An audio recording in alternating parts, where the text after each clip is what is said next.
বন্ধুরা, আজকের গল্প সবজি চোর টুনি। মেহেরপুর গ্রামের পাশে একটি জঙ্গল ছিল। সেই জঙ্গলে অনেক পাখিরা বসবাস করত। সেই বনে সবজি বিক্রি করত এক ঈগল। পাখিরা তার থেকে সবজি নিয়ে যেত।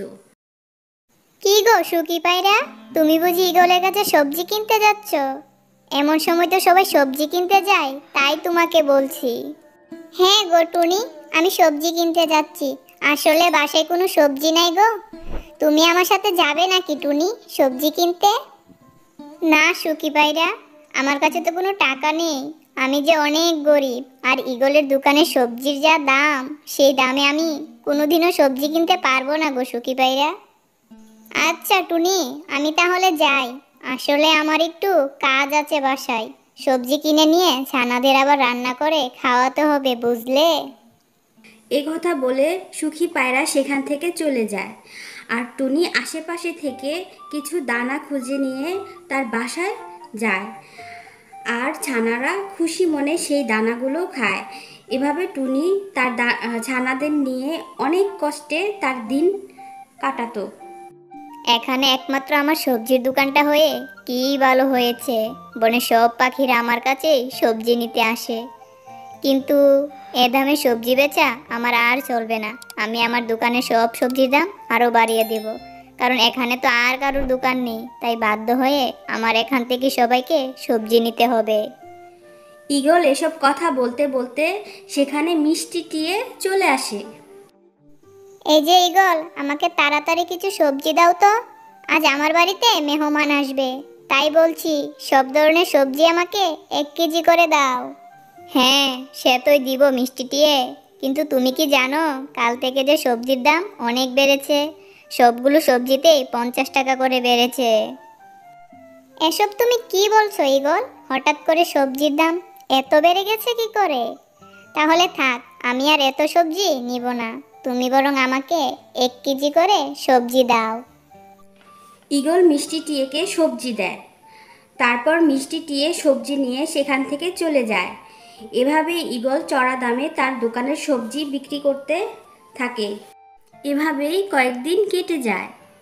মা, ও মা, জানো আজ আমার না সবজি দিয়ে খিচুড়ি খেতে খুব ইচ্ছে করছে। তুমি আমাকে সবজি দিয়ে খিচুড়ি রান্না করে খাওয়াবে মা?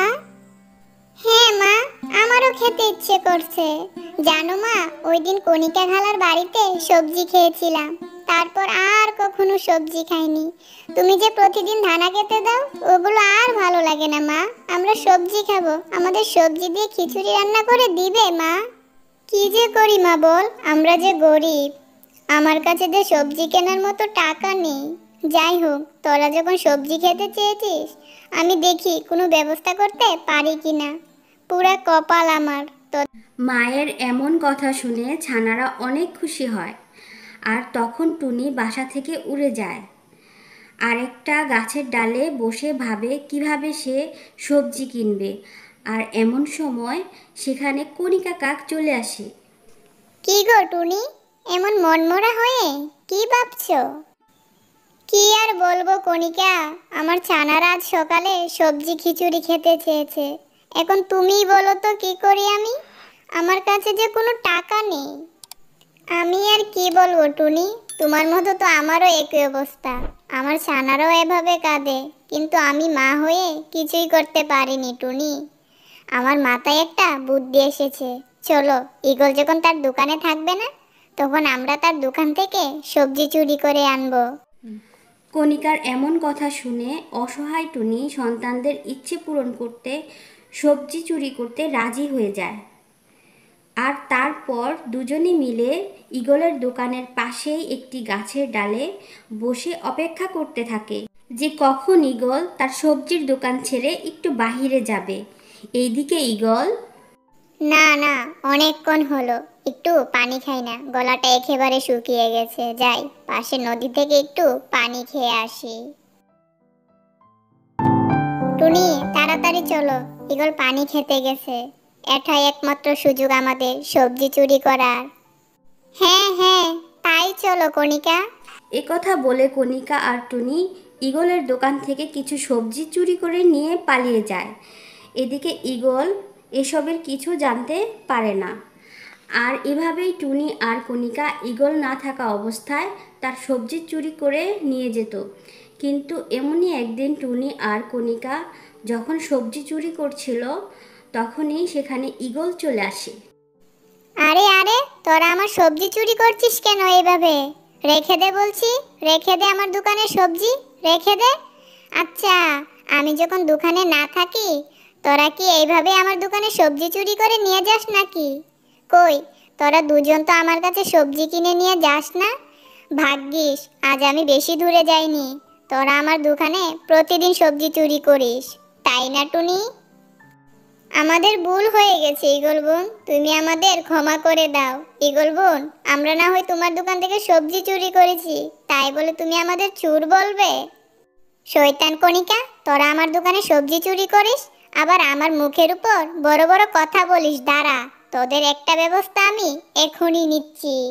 এ কথা বলে ঈগল একটা লাঠি এনে কণিকার পায়ে জোরে ছুঁড়ে মারে। আর লাঠির আঘাতে তার পা থেকে অনেক রক্ত বের হয়। এটা দেখে টুনি পাখি অনেক কষ্ট পায়। টুনি বোন, আমি ভাবতেই পারিনি ঈগল আমাকে এভাবে আঘাত করবে। আমার খুব কষ্ট হচ্ছে টুনি বোন। আর এসব ভেবো না কণিকা বোন, দেখবে একদিন সব ঠিক হয়ে যাবে। আমি বরং এখন আসি, ছানারা অনেকক্ষণ ধরে বাসায় একলা আছে। এ কথা বলে টুনি তার বাসায় চলে যায়। তার পরদিন সব পাখিরা কণিকার সব কথা জানতে পারে। তারপর তারা সবাই কণিকাকে সাথে নিয়ে ঈগলের সবজির দোকানে আসে। কি ব্যাপার ঈগল, তুমি কণিকার এই অবস্থা করেছো কেন? হ্যাঁ, ও না হয় তোমার দোকান থেকে কটা সবজি চুরি করেছে, তাই বলে তুমি ওকে এভাবে মারবে?